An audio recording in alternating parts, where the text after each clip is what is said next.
छत्तीसगढ़ में विधानसभा चुनाव 2023 के दोनों चरणों के मतदान पूर्ण हो चुके हैं। उम्मीदवारों की किस्मत स्ट्रांग रूम के ईवीएम में कैद हो चुके हैं। तब तक द फोर्थ मिरर की टीम वहीं पर छत्तीसगढ़ जांजगीर चांपा जिले के पामगढ़ विधानसभा की मतदाताओं के रुझान को लेकर रिपोर्ट कर रही है। लोकतंत्र के महापर्व मतदान को लेकर जांजगीर जिले की जनता जनादेश देने निकली। इस दौरान जांजगीर चांपा जिले के तीनों विधानसभा सीटों में औसतन 65% मतदान हुआ।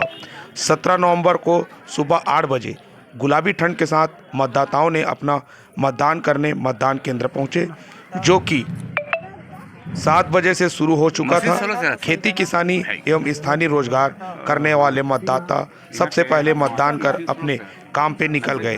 11 बजे तक लगभग 20% मतदान हुआ था।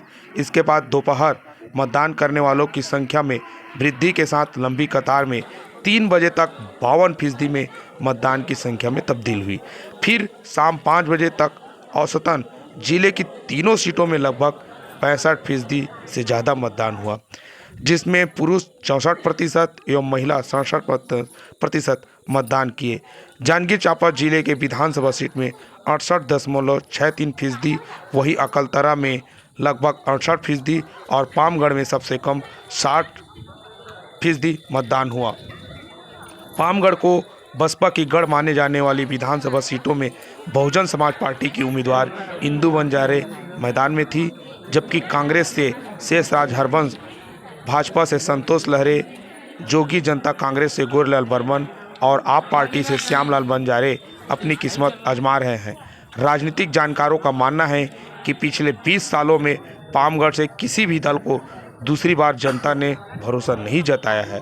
हर बार चेहरा व पार्टी बदल देती है। हालांकि पामगढ़ विधानसभा, जहां बसपा की कैडराइज वोटरों का खासा प्रभाव होने के बाद भी इस पर बसपा उम्मीदवार इंदु बंजारे के हाथ से यह सीट फिसलती नजर आ रही है, जबकि कांग्रेस ने शेषराज हरबंश को दूसरी बार टिकट देकर पामगढ़ में बाहरी प्रत्याशी होने को लेकर कई दावेदार बागी हुए, जिसमें गोरलाल बर्मन ने जोगी जनता कांग्रेस का दामन थाम लिया।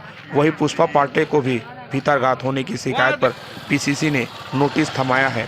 वहीं बीजेपी के लिए श्री बसपा ने से नाराज होकर भाजपा से शामिल हुए संतोष लहरे के टिकट मिलने पर पहले से दावेदारी करने वाले कई चेहरे संतोष लहरे के खिलाफ लामबंद थे, लेकिन अंतिम समय में बीजेपी के जमीनी कार्यकर्ताओं ने भाजपा के पक्ष में वोट कराया।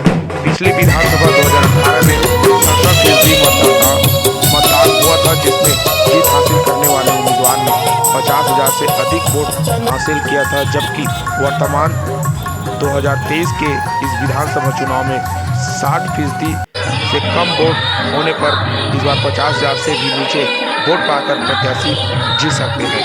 बसपा का केडर कार्यकर्ताओं पर भरोसा है, तो वहीं कांग्रेस को भूपेश सरकार की कर्ज माफी और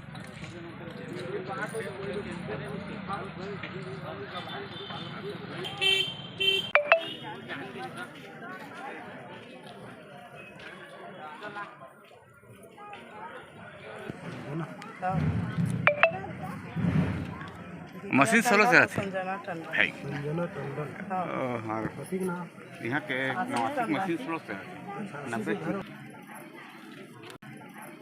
कर्मचारी, महिला एवं शिक्षा, स्वास्थ्य प्रमुख मुद्दा बनी रही, जबकि किसानों की कर्जा माफ़ी काफ़ी चर्चा का विषय रहा। सभी लोगों में इस बात पर उत्साह बना रहा कि कर्ज माफ़ी हमारी बोर्ड और सरकार पर ज़्यादा ध्यान दे रही है। वहीं जनता जोगी ने शराब भट्टी पर दूध बेचने की नई योजना के बारे में लिखा है। आप पार्टी ने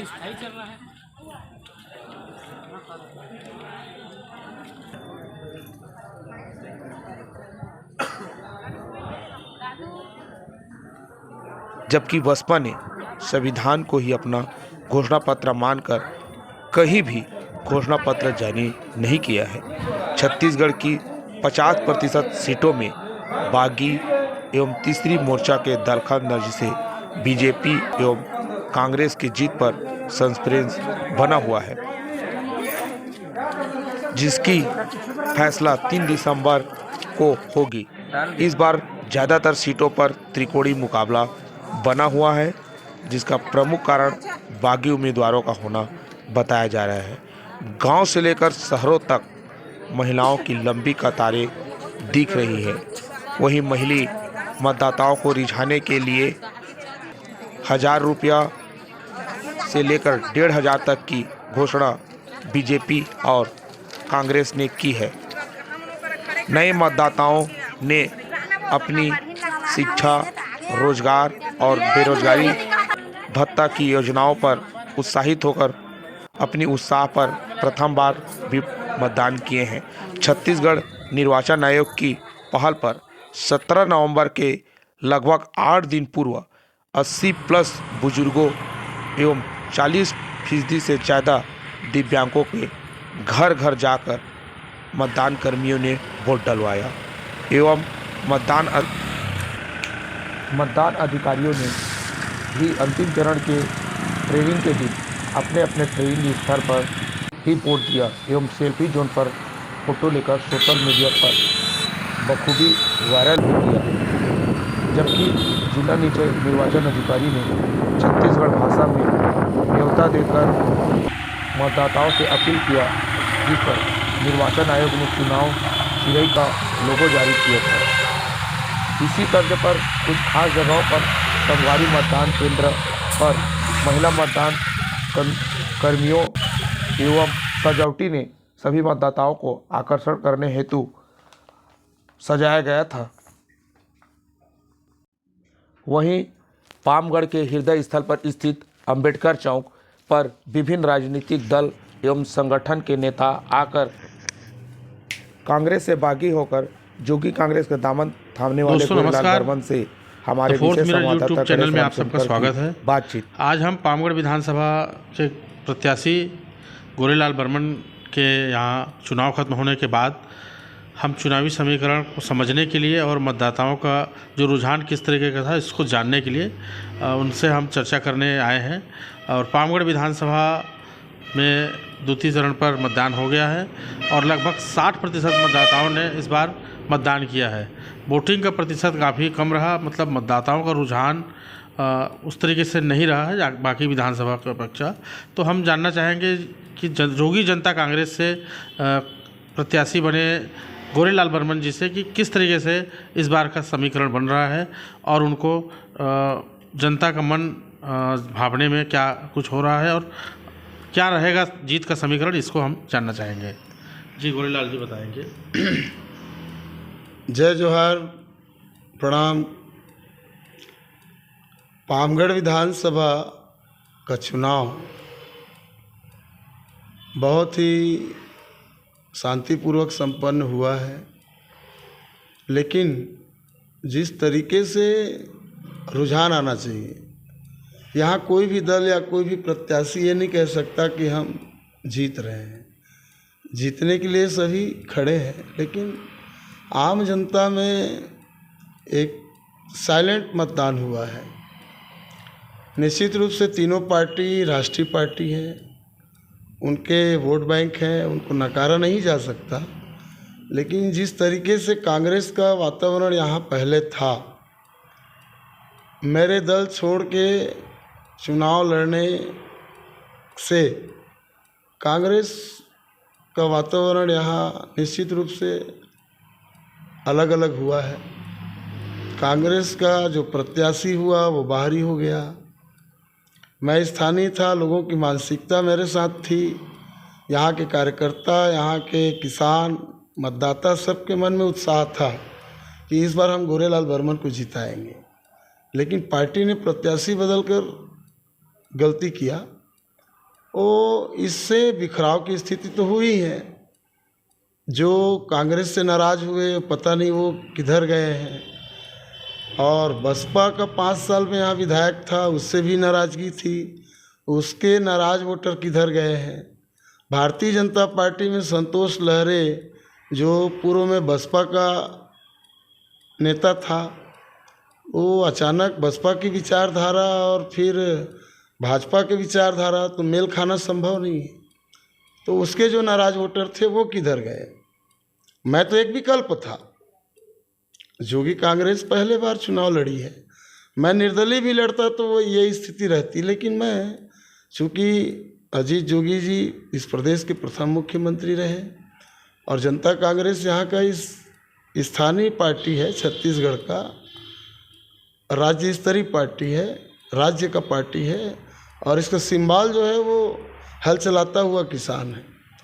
तो इन सारी परिस्थितियों को देखते हुए हमारा कोई एक निश्चित वोट बैंक नहीं है, लेकिन मैंने जो यहाँ पे पामगढ़ में 20 साल काम किए हैं तो एक वर्ग मेरे साथ जो जुड़ा हुआ है वो तो मुझे वोट करेंगे। पामगढ़ के भविष्य की फैसला आम जनता करी है, तो वो जो समझदार मतदाता हैं, जो चाहते हैं कि गोरेलाल बर्मन 2 बार चुनाव हारा है तो एक अवसर उसको मिलना चाहिए, ये अगर यहाँ की जनता ने तय की होगी तो मैं सफल हो सकता हूँ और मैं अपने आप को सफल मानता हूँ। इसलिए कि चुनाव प्रचार के दौरान लोगों का जो झुकाव दिखा, आभा मंडल मैंने देखा मतदाताओं का, मैंने अपने विजन रखे, चुनाव लड़ने का कारण भी रखा, क्योंकि लोकतंत्र में कोई बात छुपी छुपाई नहीं होती और ख़ासकर गोरेलाल बर्मन तो बेबाकी से अपनी बात करता है। तो मुझे लगता है कि ऑल ओवर तीनों दल के जो नाराज वोट हैं वो अगर कुछ भी परसेंट 50% भी अगर मेरे तरफ झुका होगा और जो साइलेंट मतदाता हैं उन्होंने अगर मुझे वोट किया होगा तो मेरा निश्चित जीत निश्चित है। लेकिन मैं किसी दल को उतना कमज़ोर नहीं मानता, क्योंकि उनका खुद का वोट बैंक है। वो यहाँ का जो जीत का जो फासला होगा बहुत ज़्यादा नहीं होगा, बहुत कम होगा। अब किसके सर पे सेहरा सजेगा वो तो 3 दिसंबर को पता चलेगा। लेकिन मैंने खास करके बहुत मेहनत और ईमानदारी से मैंने चुनाव लड़ा, क्योंकि मेरी गिनती 1 से शुरू होती है। अब मैं कितना सफल हूँ ये 3 दिसंबर को पता चलेगा। ऑल ओवर जो पामगढ़ विधानसभा का समीकरण है वो मेरे चुनाव मैदान में आने के बाद थोड़ा सा बिखरा बिखरा है, इसलिए कोई भी कुछ नहीं कह सकता। कांग्रेस का अपना भूपेश बघेल जी ने 5 साल जो काम किया उसका फ़ायदा कांग्रेस को मिल रहा था, लेकिन प्रत्याशी बदल के उन्होंने गलत किया। बाहरी प्रत्याशी को पामगढ़ कभी एक्सेप्ट नहीं की है आज तक इतिहास में।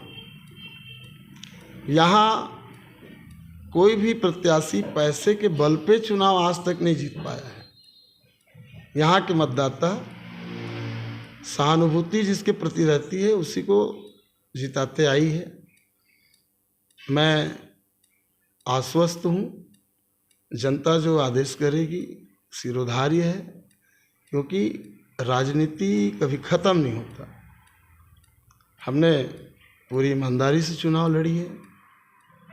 जनता कांग्रेस की उपस्थिति यहाँ बहुत ज़्यादा नहीं है, लेकिन हमने लोगों को अपने विचार बताने में सक्षम रहे हैं। जनता का जो जनादेश होगा वो हम सबको शिरोधार्य है, बस उसका इंतज़ार कर रहे हैं। तो ये थे गोरेलाल बर्मन जी, जो जोगी जी के सपनों का छत्तीसगढ़ को संजोने के लिए पामगढ़ में भी वो काफ़ी मेहनत करने के लिए एक बार कदम रख चुके हैं। अब उनका ये कहना है कि राजनीति कोई ख़त्म होने की चीज़ नहीं है, सिर्फ मतदान तक या वोटिंग तक ख़त्म नहीं होती। वो आने वाले समय में ये इशारा कर दिए हैं कि भाई आने वाले समय में भी वो मजबूती के साथ जनता के लिए लड़ाई लड़ते रहेंगे और जनता के सुख दुख का साथी बने रहेंगे। अब देखना ये होगा कि 3 दिसंबर को क्या फ़ैसला आता है और उनको जनता का जो भी फैसला हो वो सिरोधार्य है, वो स्वीकार है, ये कहना है गोरेलाल बर्मन जी का। जी धन्यवाद।